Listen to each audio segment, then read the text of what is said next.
السلام علیکم ناظرین، میں ہوں شہزاد اور آپ دیکھ رہے ہیں تحقیقی چینل مسٹر ہسٹری اردو جسٹ۔ دوستو، آج کی ویڈیو کا موضوع سندھ کی قدیم تہذیب پر مبنی ہے۔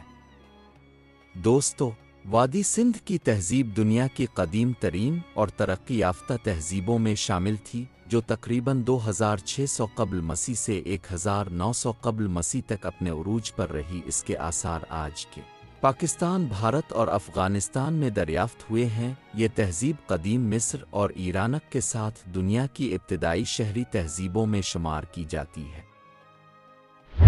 وادی سندھ کی تہذیب کے آثار پہلی بار 1920 کی دہائی میں دریافت کیے گئے۔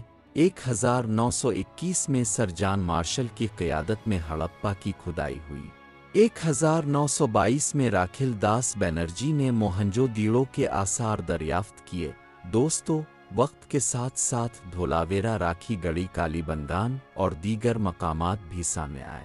یہ تہذیب تقریباً 12 لاکھ مربع کلومیٹر پر پھیلی ہوئی تھی، مغرب میں بلوچستان، پاکستان کے علاقوں سے لے کر مشرق میں گنگا کے میدانوں تک۔ اس تہذیب کے آثار پاکستان کے سندھ، پنجاب، بلوچستان اور بھارت کے راجستھان، ہریانہ، گجرات اور اتر پردیش میں دریافت ہوئے ہیں۔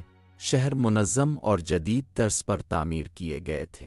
سیدھی سڑکیں، یکساں سائز کے مکانات اور نکاسی آب کا جدید نظام موجود تھا۔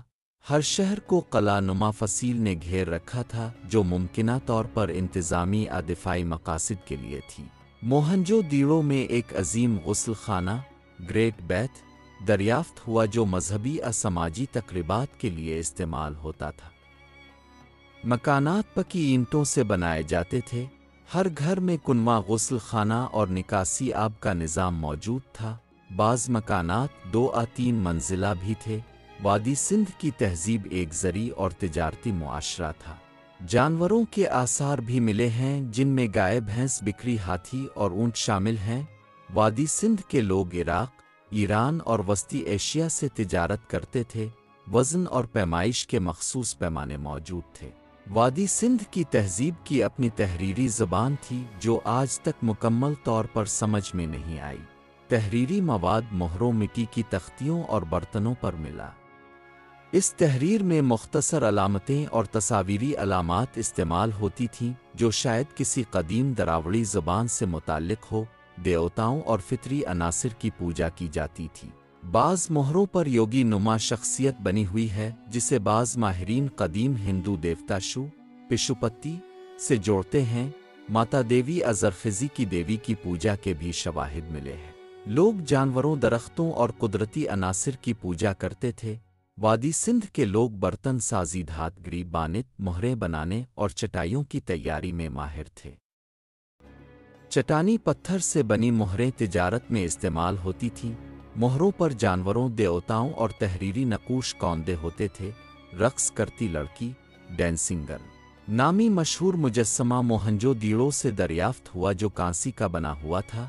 تقریباً 1900 قبل مسیح کے بعد وادی سندھ کی تہذیب زوال پذیر ہو گئی۔ دریائے سندھ اور سرسوتی کے بہاؤ میں تبدیلی آنے لگی۔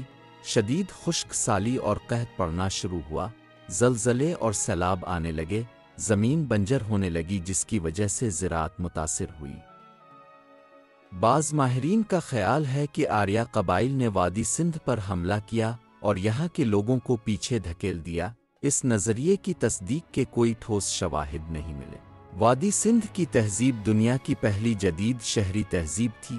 دوستو، یہاں کے لوگ صفائی، نکاسی آب، شہری منصوبہ بندی اور تجارتی نظام میں انتہائی ترقی یافتہ تھے۔ اس تہذیب کے اثرات بعد میں آنے والی تہذیبوں، خاص طور پر ہندو تہذیب اور ویدک دور پر نمایاں نظر آتے ہیں۔ آج بھی ہڑپا، موہنجو دیڑو اور دیگر مقامات تاریخی ورثے کے طور پر محفوظ کیے جا رہے ہیں۔ وادی سندھ کی تہذیب نہ صرف برصغیر بلکہ پوری دنیا کے لیے ایک حیرت انگیز ورثہ ہے۔ اس کے جدید طرز کے شہر، اعلیٰ زرعی و تجارتی نظام اور منفرد ثقافت اسے قدیم دنیا کی سب سے نمایاں تہذیبوں میں شامل کرتے ہیں۔ اگرچہ اس کے زوال کے صحیح اسباب مکمل طور پر معلوم نہیں، لیکن اس کا تاریخی اثر آج بھی زندہ ہے۔ جی ہاں ناظرین، یہی ہماری آج کی ویڈیو کا موضوع تھا۔ امید ہے کہ ویڈیو پسند آئی ہوگی۔ ملتے ہیں ایک ایسی ہی نئی ویڈیو کے ساتھ، دیجیے اجازت۔ خدا